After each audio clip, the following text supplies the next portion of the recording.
بسم اللہ الرحمن الرحیم۔ السلام علیکم ڈیئر اسٹوڈنٹ، آج ہم فورتھ ویک کا لیکچر ہے مرکزی بینکنگ کا آئی کام پارٹ سیکنڈ کا، یہ ہم آج کور کریں گے۔ تو first of all student we define the banking system of central bank. Central bank is the bank which supervise the economic development of the country and forms the rules and regulation of banking system in a country. This bank has a right to issuance of note in a country. تو student اس کو ہم اردو میں اس کی definition کریں گے مرکزی bank کی۔ مرکزی بینک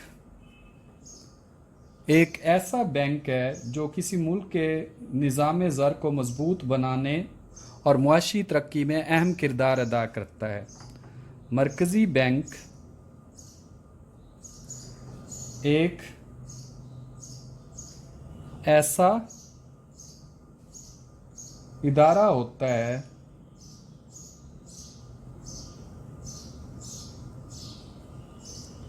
جو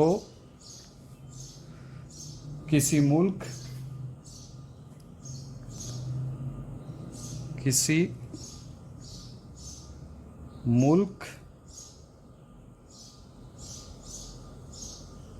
میں نظام زر کو مضبوط بناتا ہے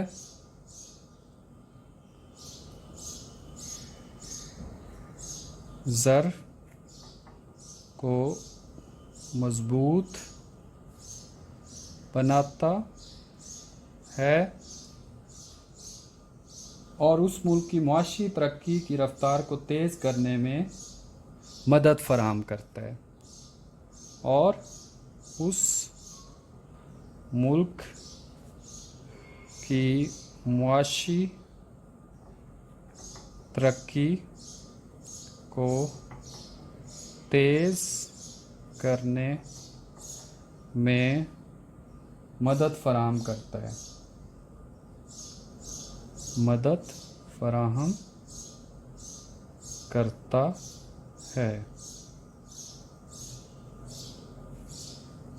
یہ بینک نظام زر کے سربراہ کے طور پر کام کرتا ہے۔ یہ بینک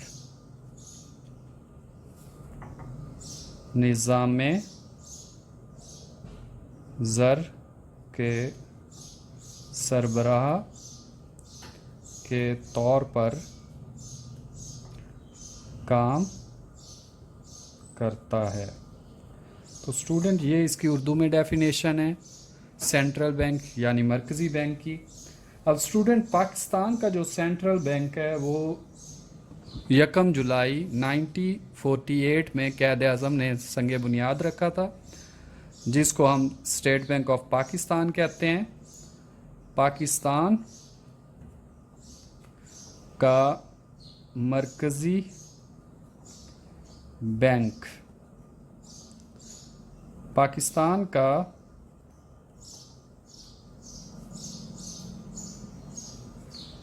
مرکزی بینک 1 جولائی 1948 کو قائد اعظم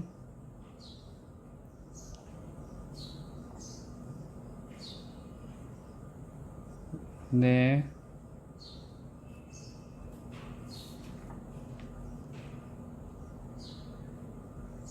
گورنر جنرل کے طور پر قائم کیا۔ اسٹوڈنٹ پاکستان کا جو اسٹیٹ بینک آف پاکستان ہے یہ 1948 میں قائم کیا گیا، 1 جولائی 1948 کو، اور اس بینک کا کام تھا کہ ملک میں کرنسی کے جو نظام ہے، ملک میں جو نظام زر ہے اس کو کنٹرول کرے اور عوامی فلاح و بہبود کے لیے کام کرے۔ تو اس بینک کے وجود میں آنے سے ہمیں فائدہ یہ ہوا کہ جو ریزرو بینک آف انڈیا جب ایز اے سینٹرل بینک کام کر رہا تھا تو اس کا ہیڈ آفس نیو دلی میں تھا. تو جتنی بھی کلیکشن ہوتی تھی زر کی وہ ساری انڈیا چلی جاتی تھی. تو انڈیا سے اس وقت ہم نے اتنے کروڑ روپیز 125 کروڑ روپیز لینے تھے. تو کیونکہ وہ انڈیا کے نظام تھا سارا، reserve bank of India India کا بھی ریزرو بینک تھا اور اس کا ہیڈ آفس دلی میں تھا، تو اس لیے وہ پیسے بہت مشکلوں سے ہمیں ریکور کیے، اور اس میں بھی گاندھی کا کلیدی کردار تھا. اگر گاندھی نہ ہوتا تو ہو سکتا ہے وہ ہمیں پیسے ریکور نہ ہوتے اور ہمارا ملک اور زیادہ مشکلات میں ہوتا. تو اسٹوڈنٹ جب یہ اسٹیٹ بینک آف پاکستان قائم ہوا تو اس کے بعد پاکستان نے ترقی کرنا شروع کر دی. 1949 میں نیشنل بینک قائم ہو گیا. نیشنل بینک اسٹیٹ بینک کے ایجنٹ کے طور پر کام کرنے لگا. جہاں جہاں اسٹیٹ بینک کی شاخیں نہیں تھیں وہاں نیشنل بینک کے ذریعے اسٹیٹ بینک کے نظام کو مؤثر طریقے سے چلایا گیا، اور اسٹیٹ بینک ایز اے نگراں بینکنگ سسٹم کے سربراہ کے طور پر کام کرنے لگ گیا. جتنے بھی رولز اینڈ ریگولیشن بنتے تھے پاکستان میں بینکنگ سسٹم کے تو وہ اسٹیٹ بینک بنانے لگ گیا، اور اسٹیٹ بینک اس کی نگرانی بھی کرنے لگا. اس بینکنگ سسٹم کے تمام بینکنگ سسٹم کی نگرانی بھی کرنے لگا. مرکزی بینک کے اسٹوڈنٹ مقاصد کیا ہوتے ہیں؟ مرکزی بینک کس لیے بنایا جاتا ہے؟ اس کے مقاصد کیا ہوتے ہیں؟ مرکزی بینک کے مقاصد. تو اسٹوڈنٹ سب سے پہلا مقصد قومی مفاد ہے. یہ میں آپ کو ان کی ڈیٹیل بتاتا جاتا ہوں ہیڈنگز کے ساتھ. سب سے جو پہلا اس کا مفاد ہے، مقصد ہے جو اس کے لیے یہ کام کرنا ہے، قومی مفاد. آپ کی پوری قوم کا مفاد اس نے سیو کرنا ہوتا ہے. اسٹیٹ بینک یا سینٹرل بینک نے انڈیویجول کے مفاد کے لیے کام نہیں کرتا، انفرادی مفاد کے لیے یہ کام نہیں کرتا، بلکہ اوور آل پورے کنٹری کے لیے اسٹیٹ بینک کام کرتا ہے، قومی مفاد کے لیے یہ کام کرتا ہے. تو اسٹوڈنٹ سب سے پہلے تو اس کا قومی مفاد جو ہے وہ دیکھا جاتا ہے کہ ایسی پالیسیز بنائیں جس سے پوری قوم کو فائدہ ہو، نہ کہ کسی چند لوگوں کو فائدہ ہو. اور اس بینک کا کام منافع کمانا نہیں ہوتا، بنیادی اس کا کام قومی فلاح و بہبود ہے، پوری قوم کی فلاح و بہبود ہے. اور مرکزی بینک چونکہ عام نفع کمانے والا ادارہ نہیں ہوتا، اس لیے یہ نہ تو بینک میں جمع ہونے والی دیگر بینکوں سے سود ادا کرتا ہے اور نہ ہی غیر منقولہ جائیداد کے عوض قرضے جاری کرتا ہے. تو دوسرا جو اس کا اسٹوڈنٹ مقصد ہے وہ ہے معاشی استحکام. معاشی استحکام کسی بھی ملک کی اکانومی کو مضبوط کرنا، معاشیت کو اسٹرانگ کرنا، وہ بھی مرکزی بینک کا بنیادی مقصد ہے. مرکزی بینک بنیادی طور پر کسی بھی ملک میں معاشی استحکام، مالیاتی ضروریات کو پورا کرنے اور نظام بینکاری کی ترقی کے لیے کام کرتا ہے. یعنی سپلائی آف کرنسی اور ڈیمانڈ آف کرنسی کو مینٹین رکھنا اور فورن ریزرو کو مینٹین رکھنا، تاکہ ہمارا جو فورن پیمنٹس ہیں اور فورن جو ہمارے ڈیٹ ہیں ان کی پیمنٹ کرنے کے لیے ہمارے پاس فورن ریزرو میں فورن کرنسی موجود ہو. کیونکہ اسٹوڈنٹ آپ کو پتہ ہے انٹرنیشنل کرنسی ڈالر ہے، تو جو ہم قرضے لیتے ہیں وہ ڈالر میں لیتے ہیں اور پیمنٹ بھی ان کی ڈالر میں ہی کی جاتی ہے اور ان کا انٹرسٹ بھی ڈالر میں دیا جاتا ہے. اگر ہمارا سینٹرل بینک ڈالر کے ریزروز کو مینٹین نہیں کرے گا تو ہماری تو کرنسی کا جو ایکسچینج ریٹ ہے، ویلیو جو ہے وہ تو بہت کم ہے. تو ہمیں اور زیادہ پیسے چھاپ کر یا اس کے عوض سونا رکھ کر چھاپ کر پھر اپنی کرنسی کو ایکسچینج ڈالر میں کرا کر پھر پیمنٹ کرنی پڑے گی، تو اس میں ہمارا اور زیادہ لاس ہو جاتا ہے. تو اس لیے کوشش کی جاتی ہے کہ معاشی استحکام ہو، امپورٹ ایکسپورٹ کنٹرول میں ہو، آپ کی امپورٹ لیس ہو، ایکسپورٹ زیادہ ہو، تاکہ آپ کے پاس فورن ریزرو زیادہ ہو، آپ انٹرنیشنل پیمنٹس جو ٹیکنالوجی کی ہوتی ہیں، جو کہ آپ کے لونز وغیرہ کی ہوتی ہیں، وہ آپ پے کر سکیں. تھرڈ اس کا جو مقصد ہے وہ ہے آئینی حدود. آئینی حدود. اسٹوڈنٹ آپ کو پتہ ہے جو اسٹیٹ بینک آف پاکستان ہے یہ گورنمنٹ آف پاکستان میں جو فائنانس ڈپارٹمنٹ ہے، فائنانس جو ہے منسٹری، اس کے تحت ہوتا ہے. مرکزی بینک ہمیشہ حکومت کے طرف سے جاری کردہ قوانین کی حدود میں رہ کر کام کرتا ہے اور فائنانس منسٹری، لا منسٹری سے ان قوانین کی ایکسپلینیشن اور ہیلپ لیتی رہتی ہے کہ آیا جو اسٹیٹ بینک پالیسیز بنا رہا ہے وہ آئین یعنی کنسٹیٹیوشن آف پاکستان کے مطابق ہیں یا اس سے ہٹ کر ہیں. اگر اس سے ہٹ کر ہیں تو پھر government of Pakistan state bank کو ڈائریکشن دے گی کہ آپ نے یہ جو پالیسیز بنائی ہیں یہ ہمارے جو آئین ہے، ہمارا جو کانسٹیٹیوشن ہے اس سے کنٹراسٹ ہیں، اس سے یہ غلط ہیں، اس سے الٹ ہیں، تو اس کو آپ چینج کریں. فورتھ ون جو ہے ہمارے پاس جو مرکزی بینک کا مقصد ہے اسٹوڈنٹ، وہ ملکی سیاست سے بالا تر ہو کر کام کرنا. آپ کو پتہ ہے اسٹوڈنٹ کہ ہمارے ہاں جو گورنر اسٹیٹ بینک لگایا جاتا ہے وہ پولیٹیکل بیس سے پہ لگایا جاتا ہے، تو وہ ہمیشہ اس پارٹی کے لیے ایک ورک کرتا ہے، نہ کہ ملک کے مفاد کے لیے. قومی مفاد اس سے ڈیمیج ہو جاتا ہے اگر وہ اس سیاسی پارٹی کے لیے کام کرے گورنر. تو جو بھی گورنر ہے اسے چاہیے کہ وہ قومی مفاد کو بھی اپنے سیو کرے اور سیاسی تعلق سے بالا تر ہو کر کام کرے، جو فیئر پالیسیز ہیں وہ بنائے جس سے اوور آل قومی اکانومی پر جو معاشی استحکام ہے وہ آئے، نہ کہ صرف چند انڈیویجول حکومتی اراکین کو یا پارلیمنٹ کو فائدہ پہنچانے کے لیے ایسے اقدامات کرے کہ وہ تو جو پہلے سے کھا پی رہے ہیں، جو پہلے سے اچھی حالت میں ہیں، ان کے لیے تو وہ پالیسی بینیفیٹڈ ہو، اوور آل جو پاپولیشن ہے ان کو وہ کولیپس کر دے. تو ہمارے ہاں یہ ملکی سیاست سے بالا تر والا جو آپشن ہے یہ بہت ہی کم یوز کیا جاتا ہے. جو بھی ہمارا گورنر اسٹیٹ بینک ہوتا ہے وہ ہمیشہ اس پارٹی کے مفاد میں کام کر رہا ہوتا ہے، وہ جو حکمران پارٹی ہوتی ہے، نہ کہ پورے ملک کی عوام کی قومی فلاح و بہبود کے لیے کام کرے. نیکسٹ ہے نظام بینکاری کی نگرانی. اسٹوڈنٹ میں نے آپ کو پہلے بھی بتایا ہے کہ زر کے نظام کی نگرانی بھی اسٹیٹ بینک یا سینٹرل بینک کر رہا ہوتا ہے. نظام بینکاری کی نگرانی یعنی نظام زر کی نگرانی.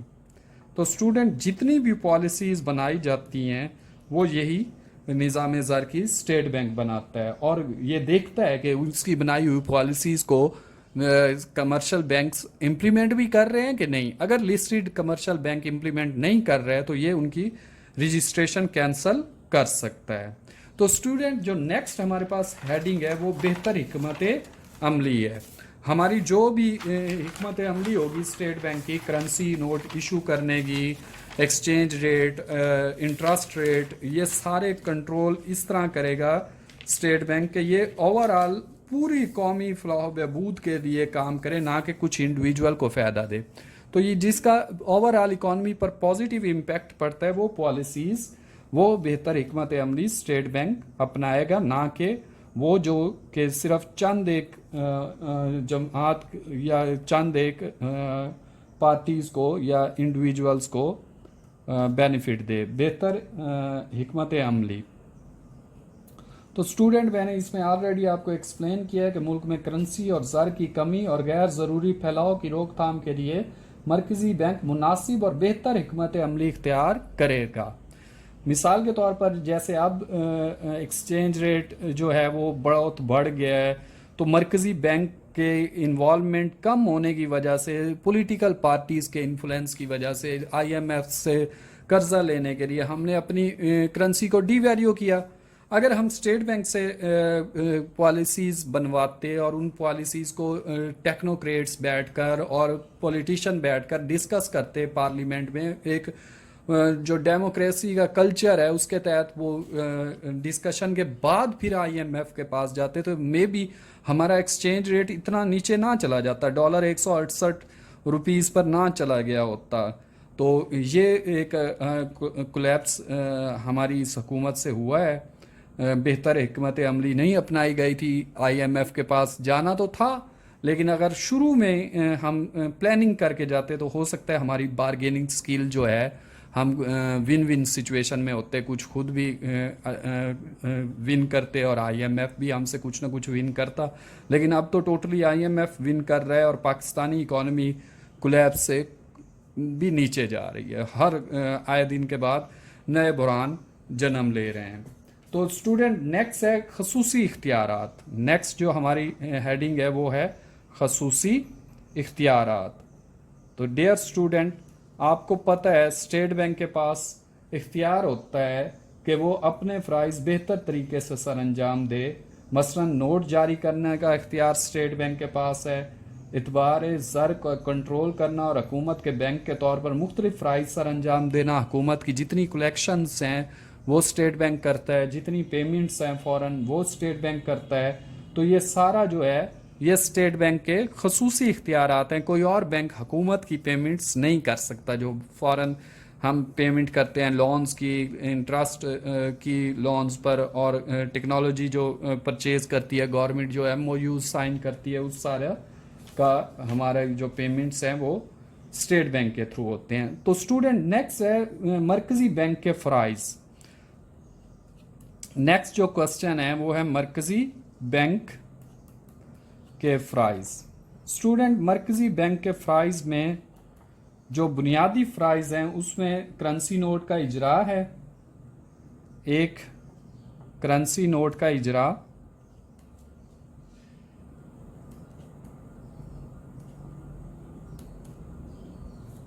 ہے. نوٹ جاری کرنا یہ صرف یہ جو اختیار ہے یہ سینٹرل بینک یعنی اسٹیٹ بینک آف پاکستان کے پاس ہے، اس کے علاوہ کسی بینک کے پاس نہیں ہے. تمام جو کاغذی نوٹ ہیں یا زر ہے یہ اسٹیٹ بینک ایشو کرتا ہے. اسٹوڈنٹ اس نظام کی وجہ سے جو پہلے خرابیاں تھیں وہ دور ہوئی. پہلے خرابیاں کون تھی تھیں کہ ہر بینک اپنے نوٹ چھاپتا تھا. کسی نوٹ کا سائز بڑا ہوتا تھا، کسی کا چھوٹا ہوتا تھا، کسی کا کلر ڈارک ہوتا تھا، کسی کا لائٹ ہوتا تھا. تو یہ چیزیں آ رہی تھیں اور ہمیشہ افراط زر کا مسئلہ درپیش رہتا تھا، کیونکہ جس کو جتنے پیسے چاہیے ہوتے تھے وہ اپنی مرضی سے چھاپ لیتا تھا، اس کے عوض ریزرو رکھتا ہی نہیں تھا.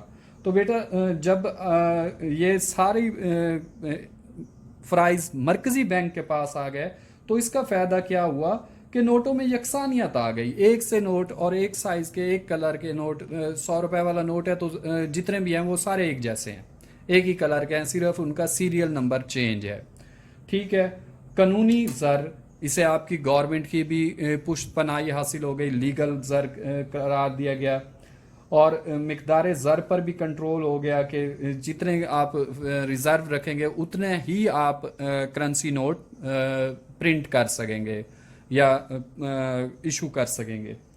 نوٹوں کی اہمیت، مرکزی بینک کو نوٹ جاری کرنے کا اختیار دینے سے ان نوٹوں کی اہمیت اور مقبولیت اور بڑھ گئی. تو یہ جو کچھ فوائد ہیں اسٹوڈنٹ جن کا میں نے ذکر کیا ہے، یہ مرکزی بینک کو جب ہم نے کرنسی نوٹ جاری کرنے کا فریضہ 90-20 کی میٹنگ جو ہوئی تھی جرمنی میں برسلز میں، اس کے بعد سے یہ جو شروع ہوا کہ ہر ملک اپنا اسٹیٹ بینک یا سینٹرل بینک بنائے گا اور اس کا فرض ہوگا کہ وہ کرنسی نوٹ وہ جاری کرے گا اور کوئی بینک جاری نہیں کرے گا. اور نظام زر کی نگران بھی، رولز اینڈ ریگولیشنز بھی وہی بینک بنائے گا، اور ملک کی اکانومی کو مستحکم رکھنا بھی اس بینک کا فرض ہوگا. تو یہ ساری جو فرائض جب اس بینک کو ملے تو اس وجہ سے پوری دنیا میں نظام بینکاری ڈیولپ ہوتا گیا اور زیادہ ڈیولپ ہوتا گیا. تو بتدریج ہم آج کے ماڈرن بینکنگ سسٹم میں، جس میں ہم e banking, e commerce, online transactions, A T M card, debit card, credit card تک پہنچے ہیں. نیکسٹ دوسرا جو فرض ہے اسٹوڈنٹ اس کا ہے وہ ہے حکومت کا بینک. بیٹا میں نے آپ کو پہلے بتایا کہ گورنمنٹ کی طرف سے جتنی بھی پیمنٹس اور جتنی بھی ریسیٹس ہیں وہ یہی اسٹیٹ بینک ہی کرتا ہے، اسی لیے اس کو گورنمنٹ کا بینک کہتے ہیں. یہ حکومت کی نقد رقوم اپنے پاس رکھتا ہے اور ان پر کوئی معاوضہ ادا نہیں کرتا، کوئی انٹرسٹ نہیں دیتا ہے. یہ حکومت کے ٹیکسوں کی رقم وصول کرتا ہے اور مختلف محکموں کے حساب اپنے انڈر لے کر اکاؤنٹ کھول کر حکومت کی ایما پر ادائیگیاں کرتا ہے، انہی اکاؤنٹس میں پیمنٹس کر دیتا ہے. چونکہ ملک کا زر مبادلہ اسی بینک کی تحویل میں ہوتا ہے، فارن ریزرو ہمیشہ اسٹیٹ بینک کے پاس ہوتا ہے، اس لیے یہ بیرونی قرضوں کی ادائیگی کے لیے حکومت کو زر مبادلہ بھی فراہم کرتا ہے. یعنی جو انٹرسٹ دینا ہے ڈالر میں یا لون ڈالر میں پے کرنا ہے تو وہ ڈالر کا جو ارینجمنٹ ہے وہ سینٹرل بینک یا اسٹیٹ بینک آف پاکستان ہی کرتا ہے.